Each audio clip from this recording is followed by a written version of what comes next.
This isn't exactly an occult story, but I remembered something that for me was genuinely so scary, so I just gotta post it here. I've got insomnia, so for a while, I'd often head out for a walk in the middle of the night, around 1 to 3 a.m. I had a pretty set route. I'd stop by a convenience store, skim some magazines standing at the rack, grab a drink, head home, that kind of rhythm. One night I was on that usual route when I started to hear a rhythmic sound. Ta-tan, ta-tan, kind of like that. Because I'm sleepless, I was in that wired, slightly over-awake state. I didn't feel at all scared in the moment, more curious. What's making that sound? So instead of turning back, I kept to my route and moved toward where the sound was coming from. As I got closer, I reached what seemed to be the source, and there was a person. How do I even describe this? There was someone completely expressionless, doing lateral shuttle jumps in the middle of the road. The sound of their shoes hitting and pushing off the ground was that ta-tan I was hearing. Even just that, looking back now, was pretty unnerving. But it doesn't end there. Because each time that person made that side jump, the streetlight caught on something near their hands, and there was this quick glint. I thought, and I looked more carefully. They were doing these lateral jumps, side to side like, while holding a deba knife, which is a heavy kitchen blade. Expressionless, deba knife in hand, past midnight, hopping side to side in the road. That's when the cold sweat finally showed up. I acted like I simply had taken the wrong way, put a bland whoops on my face and drifted out of there like it was nothing. I really don't know what that person was doing. Was it some kind of curse ritual? Or was it someone just not quite right in their head? I still don't know. But it remains a scary experience of mine. I'm just glad that I turned and left.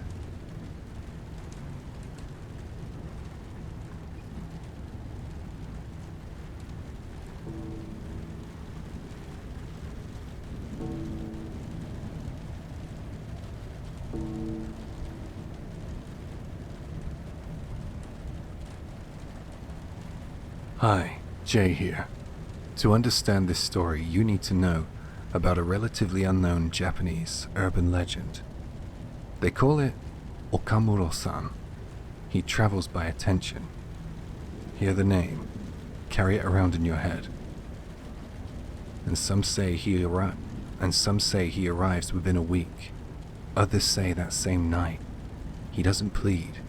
He waits. He goes to your door, wall or window, and knocks in pairs, like this. Measured, patient. To counter him, the method is bare bones.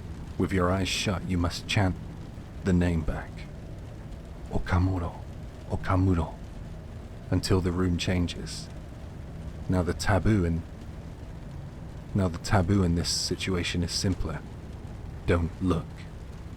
You can do anything but not look. Whatever you do, don't look. Daylight makes this sound silly, but 2 a.m. does not. Keep that framework in mind, because what you're about to hear starts exactly there. A summer night, sealed windows, interior doors shut, and a pattern of knocks on the other side of the door. If you want me to dive deeper into this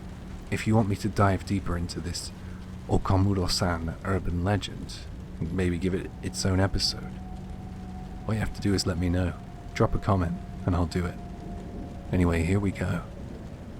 It's been a year now, but I finally managed to pull the memory up, so I'm writing it down. I like horror films and the occult. I often read scary stories, hear and on Matome sites.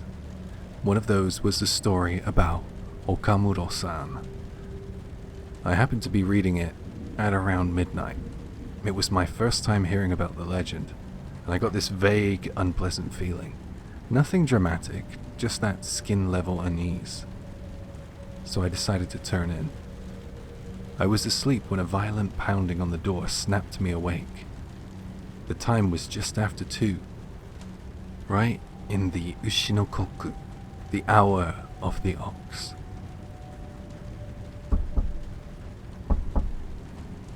It started with 2 knocks. Then, shortly after, the door was hammered, again and again, heavy blows like someone was set on breaking through. When the pounding paused, the door chime started going off in bursts. The button mashed, released, then mashed again, then the chime stopped, and the pounding came back, over and over. It was the same pattern, the same insistence. The Okamuro-san story I read before bed rose up in my head, as clear as a screen. I immediately started reciting the counter charm. Not once, not twice. I kept repeating it again and again under my breath, lips dry. Okamuro, Okamuro. But Okamuro-san wouldn't leave. If anything, the knocking felt like it was getting closer, louder, as if the hallway had narrowed and the door had thinned. And by that point, I'd gone from newly awake to full-on panic. The first time in my life, and I decided to dial 110. Through tears, I told the police, "Someone's been pounding on my door. They've been doing it for a long while." The police said they'd come right away. I gave the officer my address, and he said, "Oh, in that case, get out of your apartment immediately." I felt a chill run right through me. What? Why did he tell me to leave and face whatever's out there? "What are you talking about? I can't go out there," I protested. My voice was breaking. Then the officer said, steady and quick, "Your apartment building. There's a fire on the 1st floor. The fire brigade are there, right now." Later I learned that the fire had started on the 1st floor in the middle of the night. Apparently a cigarette was left unattended. My place is on the 3rd floor. It was summer, so I had the aircon running, all my windows shut tight, and the inside doors closed too. That's why I hadn't noticed any smoke.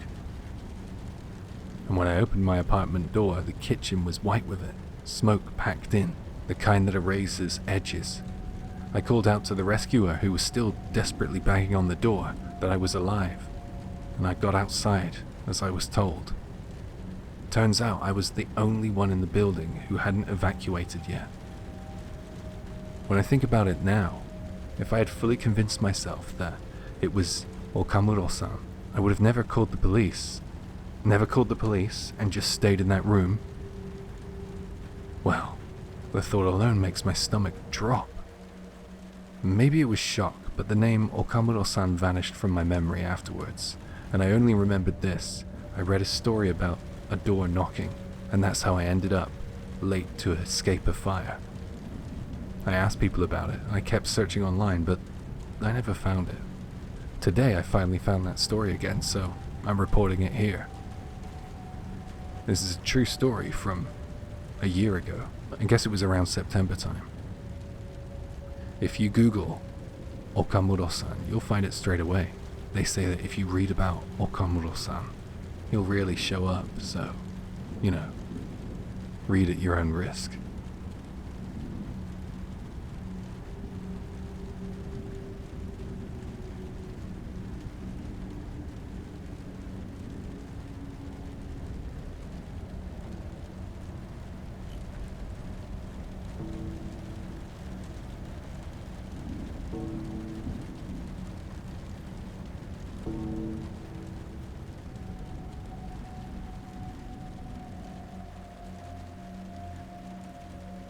There's one strange experience I still can't shake. It happened 7 years ago, in the autumn. I'd brought work home, and that night I was in my room, wrestling my way through a mountain of paperwork. When I finally cleared about half of it and glanced at the clock, it was past 1 a.m. So for a change of pace, I decided to head out for a quiet stroll in the middle of the night. Careful not to wake my sleeping family, I dragged out my bicycle through the garage. I went south along National Route 170. Part way down, when I reached Kintetsu Furuichi Station, I turned east and I pedaled towards Taishi Town in Nara Prefecture. The area is famous for a temple connected to Prince Shotoku. After I crossed a large bridge, the surroundings slipped into pitch darkness. I pushed on down a country road that cut through vineyards. The wind touched my face and sleeves in cool passes, and with each breath, that night air took something from me. The day's fatigue seemed to lift all at once. Before long, I found myself inside a small settlement where old wooden houses crowded together.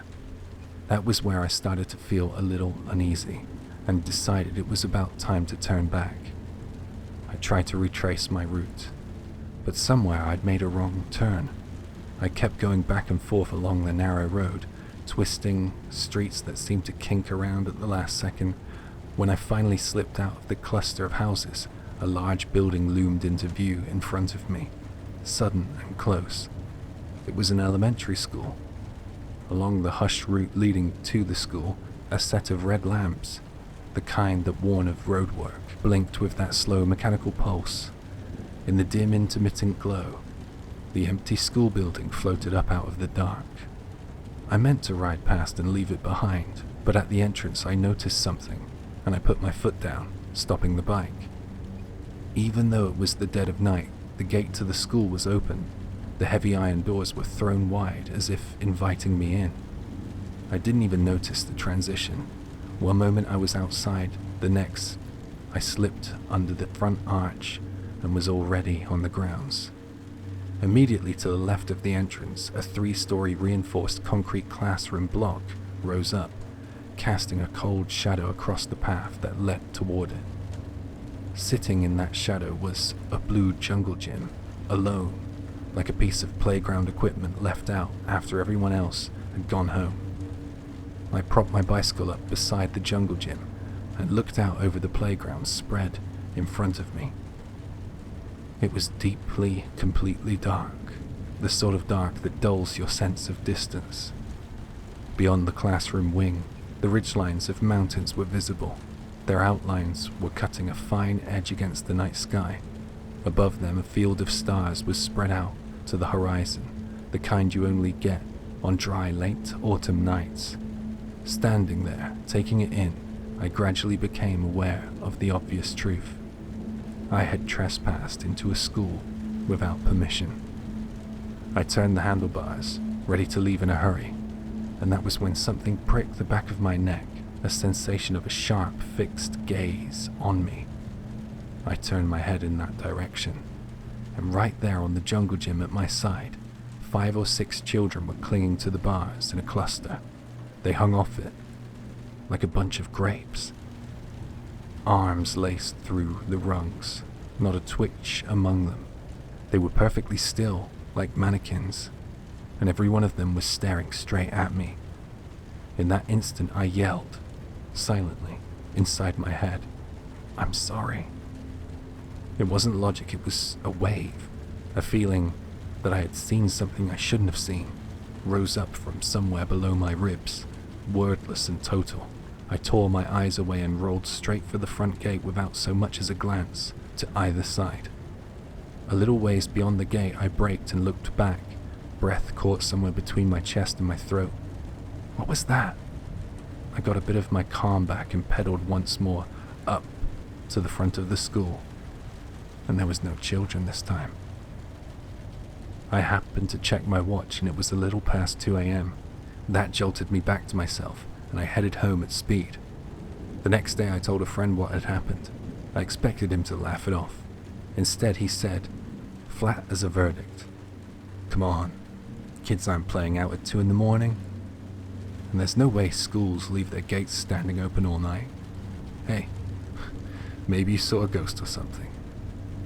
Now I'm really easily spooked, so what I wanted honestly, was for him to deny it. Something like, they were just neighborhood kids messing around late. But what I got was the opposite. A final nail hammered down without hesitation. What my friend said hit me as most reasonable. But the bit about the gate, schools don't leave their front gates open, even if you say the area's pretty safe. I've never once heard of a school being open to anyone in the middle of the night. Which leaves me with a question I can't answer. Who opened the gate that night? And why? There's one more thing that refuses to settle. I can't remember the children's faces. Their clothes remain unusually clear in my memory. The way they were dressed, how they were hanging on the jungle gym, but the expressions they threw at me, those just won't come back. It's a neat hole in a picture. I remember the fact of being glared at, but I can't reconstruct the faces doing the glaring. Even to me, that feels off. A few days later, I went back to the school with that same friend. It was a quiet Sunday afternoon, and the main gate was firmly closed, and the place was sunk in stillness. And that's when I noticed something I hadn't the first time, probably because it was too dark. A finely made stone memorial stood near the gate, and behind it, there was that jungle gym. I don't know why the memorial is there, or whether it ties to what I saw that night, but for some reason, standing in front of it, I couldn't help bringing my hands together in a small prayer.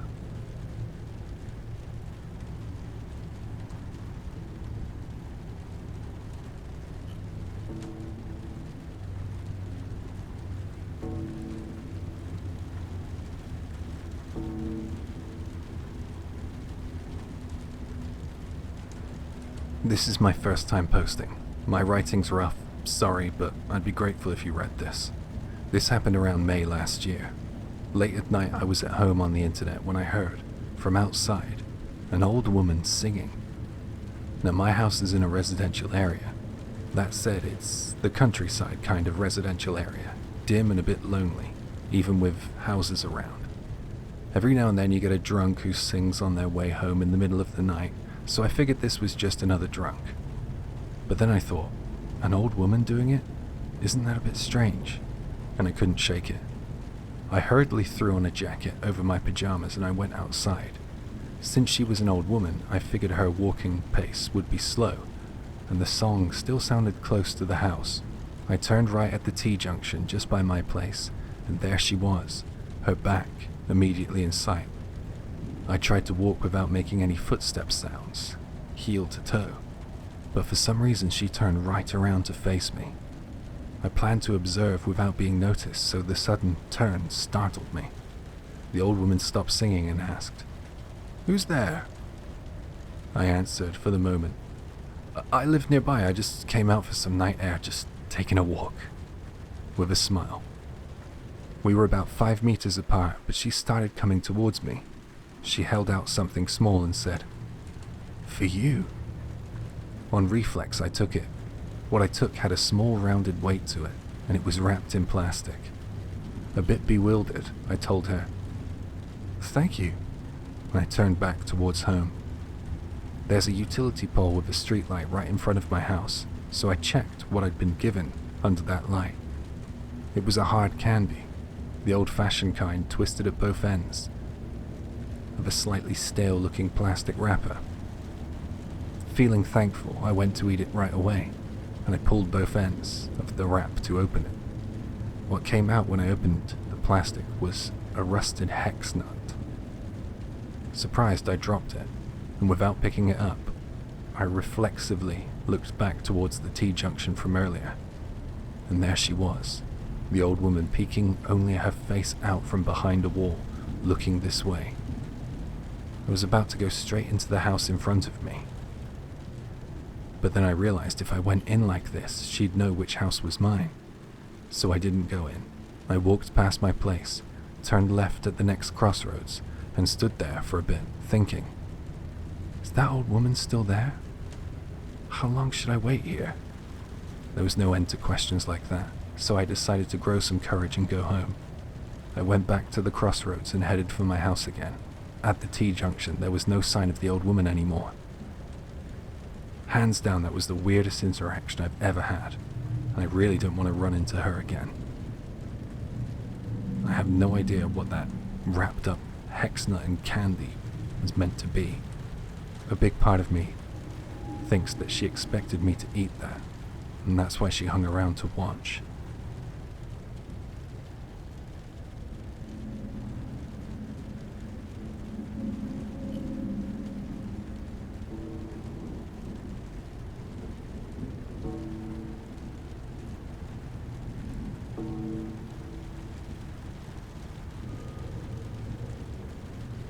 Here's something I went through 4 or 5 years ago.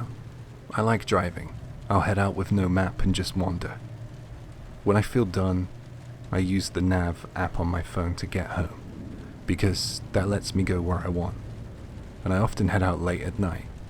That night was the same. I drove around on a whim and then decided, alright, time to go back. I pulled out my phone and launched the car nav app.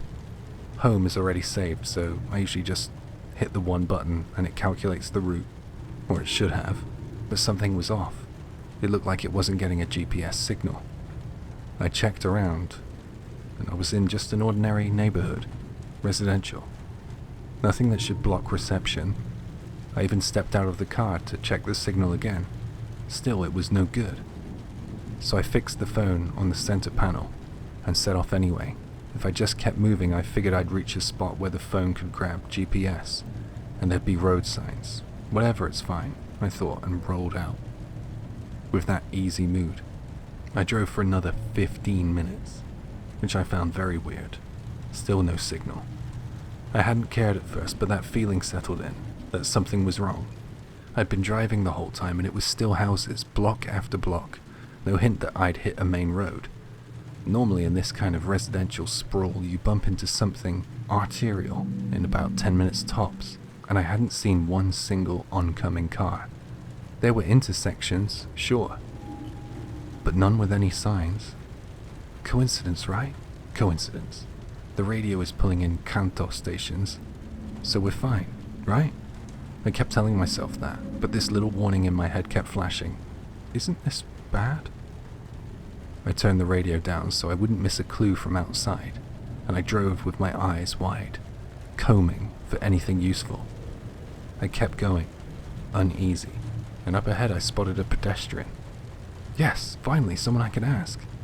The relief lasted about half a breath, before the calm part of me cut in. A lone walker, at this hour, in this situation. It's like a dozen red flags, right? The bad kind. Still rattled, I eased past at a slow speed, and as I drew even, I glanced over. He looked like a regular salaryman, holding an umbrella. I felt that stingy drop of relief and started to pull over. I checked the side mirror and... what?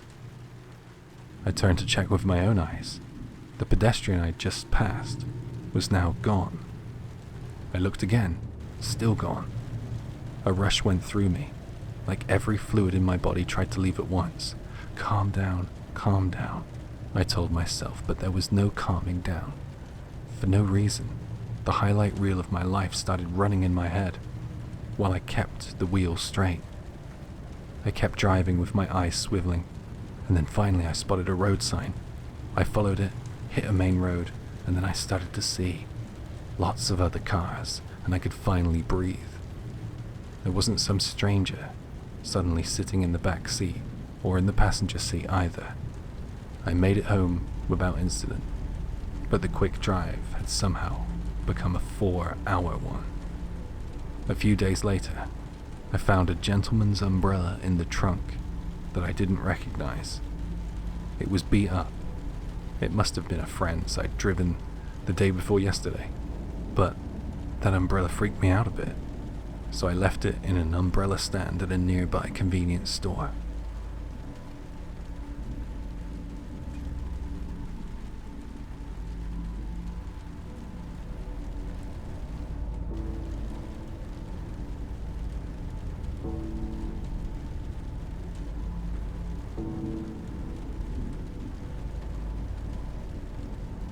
Up to now, I've met plenty of people who say they've seen a ghost, but not a single person says they can see ghosts, like, as a capacity. You'd think there'd be at least one time where two people who've both seen things happen to witness the same thing at the same time, but no. Well, I've had a strange experience myself too. It happened at around 3:20 a.m. on a drizzly night at the beginning of March. The next day was a day off for me, so I had no plans. I got home from work a little after midnight, and there was a rental DVD I hadn't watched yet. It was due to be back by 10 a.m. the next morning. It would have felt like a waste not to watch it, so I decided to pop it in and return it straight after I finished watching it, then spend tomorrow lounging around the house. After I finished my movie, I hopped in my car to drop off the DVD through the postbox slot at the rental store. I was driving along a 2-lane road with hardly any streetlights, almost pitch black, paddy fields on all sides. The kind of road where the headlights carve out a tunnel and the tires hiss on the damp tarmac, and the dashboard is the only other light in the car. Up ahead I saw a boy, maybe second or third year of elementary school. He was swinging a piece of tree branch around. It was about as long as a meter stick, whipping it through the air. For some reason, he was out there in shorts and this damn cold, with the drizzle coming down, in the middle of the night, and he was just standing there right in the middle of my lane. He didn't make any effort to move or get out of the way. He just kept swinging that branch around. In an instant, I felt fear, and I prayed that he was not of this world, because if he was flesh and blood, that honestly was way worse than a ghost. That's what I was thinking in the seconds before I reached him, when he'd clearly noticed me and I was about to pass. I made a point, absolutely avoided stopping, and eased wide, nice and slow, giving him a big berth. I wanted to get a good look at him from close range as I went by, but out there with no streetlights and light rain, I could barely confirm anything. I checked my mirror right away, and it was pitch dark behind me. There was nothing to see. I did not turn back. I kept going until I returned the DVD. Now, about 2 months later, when I drove that same way again, there were these brand new LED streetlights blazing down, lighting the road up bright as day. Looking carefully near the spot, I noticed there was a small stack of stones, maybe 5 tiers, piled up like a cairn. And that left me feeling even more like I didn't understand a thing. I still wonder what would have happened if I stopped the car and spoke to the boy, but for some reason he kind of looked like he was enjoying himself. It felt like stopping him would be a bad move, bad luck, bad outcome, just bad. So I'm glad I didn't stop.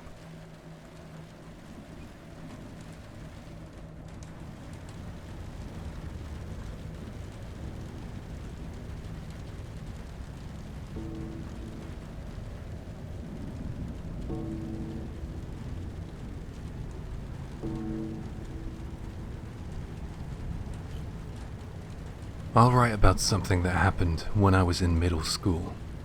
My room is upstairs on the left. The room on the right is my older brother's. As usual, a little past midnight I went to my room, got into bed, and I went to sleep.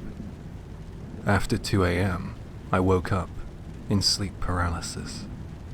Back then it was happening quite frequently, pretty much every night. Our house is really old, so the stairs creak when someone comes up. A moment after the paralysis set in, someone started up the stairs. I thought, maybe my brother came home. There's a small window set in my door, and I saw what looked like a shadow there. I got a bad feeling, and that time I just went back to sleep. The next day I was scared, but still went to bed after 1. That night too, sleep paralysis. Someone climbs the stairs, then stops in front of my door. It ended there, like the night before, and I fell asleep. The next day it happened again. I went to bed a little past 2 a.m. and I woke and got hit with paralysis again. I had this strong sense that I shouldn't open my eyes, so I kept them shut with all I had. But, bit by bit, I peeked, and there was a man standing right at the head of my bed. Thinking, what? This is bad. His face was too dark to make out, but his clothes, they looked modern, more like what people are wearing nowadays than when I was a kid. From him I heard something that I couldn't quite catch, but I remember he said it in 3 characters. So 3 words. I dropped my gaze, and when I looked up, he was gone. After that night, the sleep paralysis stopped. That night my brother was on the night shift, and I was told none of the family had gone upstairs. And then, a few days later, I heard that my best friend from elementary school died in an accident. Maybe it was him. Maybe he had something to tell me. Those 3 characters, I heard them, although it wasn't absolutely clear. But I can't for the life of me remember what they were. I really wish I knew.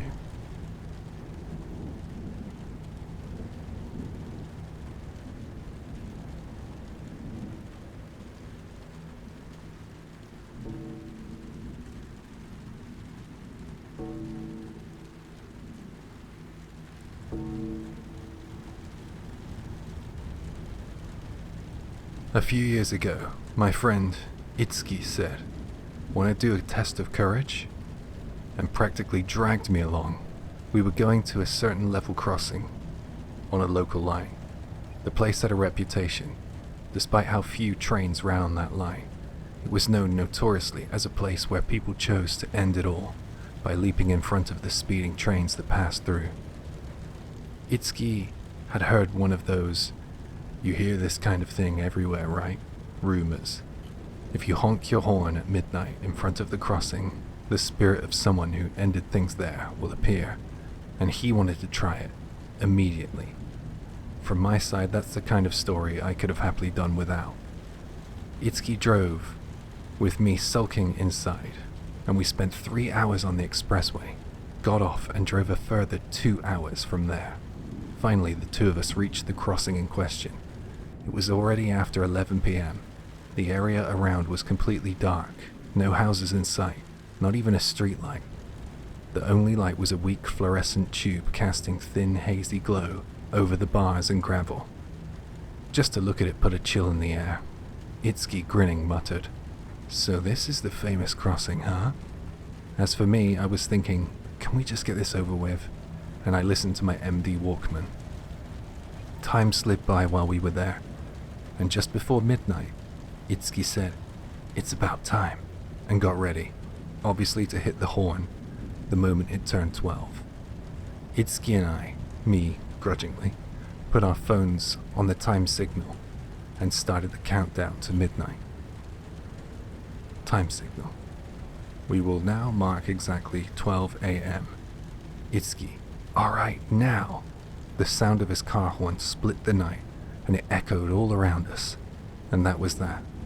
No matter how long we waited, nothing materialized.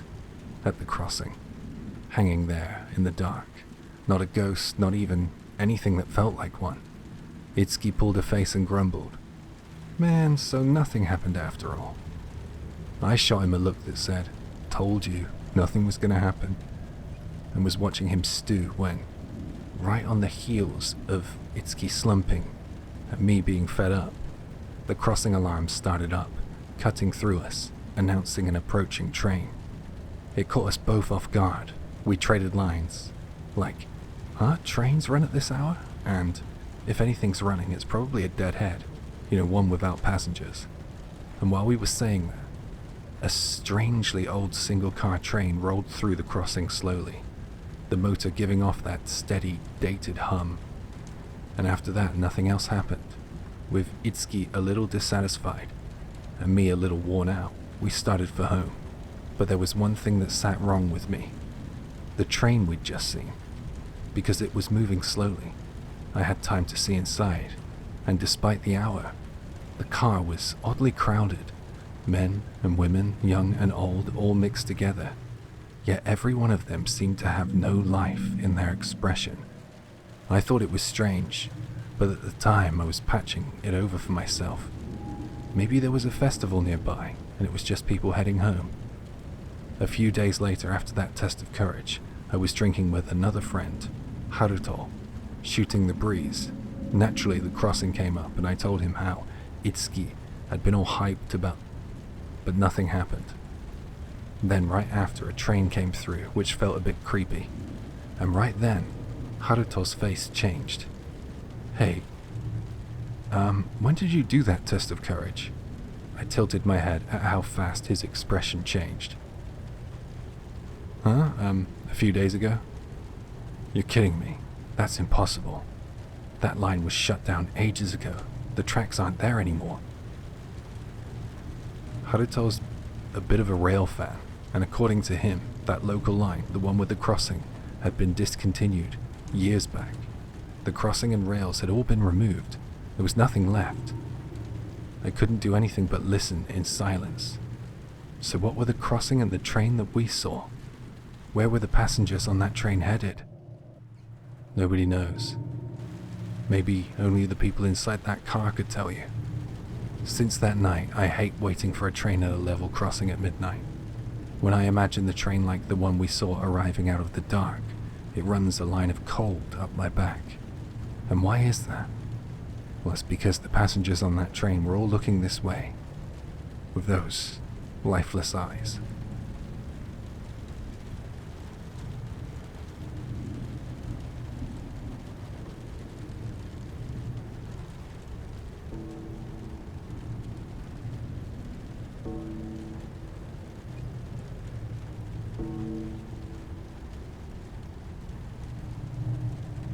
Is it okay if I share a really frightening experience?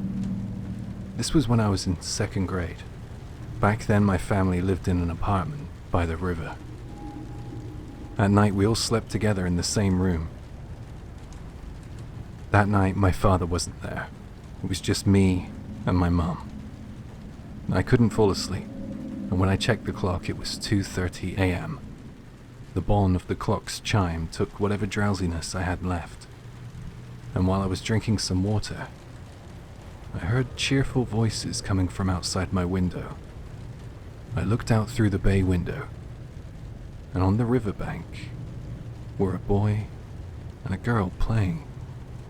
The girl looked about my age, and the boy looked a bit younger. Both of them were dressed beautifully, like they'd just been invited to a wedding. Must be nice.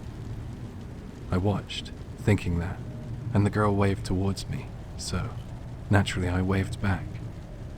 And the boy said, "Hey, friend, come and play with us." And of course I wanted to go, so I tottered back over to my mum and shook her shoulder. She woke up, bleary-eyed, and fixed me with a look of confusion. I said to my mother, "They're calling me. Can I go down to the riverbank and play?" She rubbed her eyes, glanced at the clock, and then when the penny dropped, she suddenly shot upright and snapped, "You're seeing strange things because you just won't go to sleep. Now get back in bed and sleep." Before I retreated back under the covers, I walked up to the bay window to take another quick look. And when I looked out there, I saw that there was no one there on the riverbank. But after that, I had many sleepless nights. But I never saw them again. I often wonder if back then I had gone down to the riverbank without telling my mom, without waking her up. What might have happened to me? Would I still be here? Thinking about that now gives me a bit of a scare.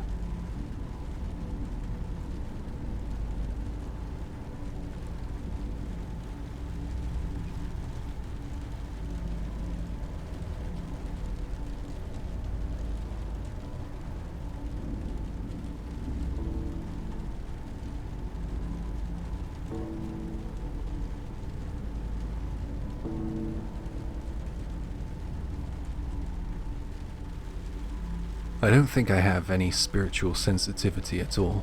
In fact, I basically doubt that kind of thing. Only that time I ended up believing such a presence. It's my one and only strange experience. This happened when I was in the second year of high school. My family was a mother, a father, younger brother, and my grandfather who was hospitalized. Because exams were coming up that day, I was in my room, quote-unquote, studying. That's the official story.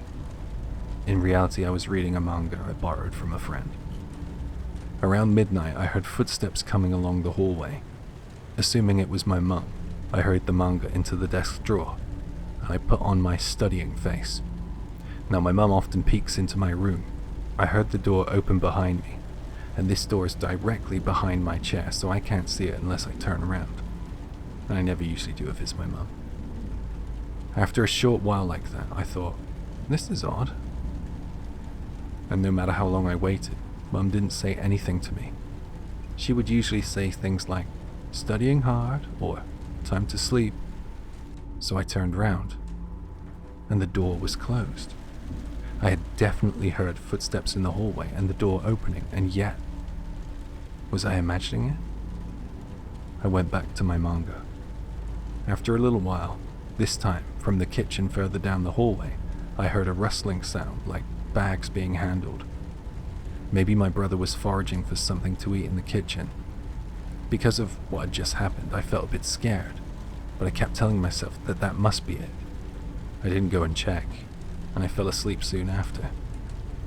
The next day, when I asked Mum and my brother about last night, Mum said to me that she hadn't come to my room, and both my brother and my mum said neither of them had been to the kitchen.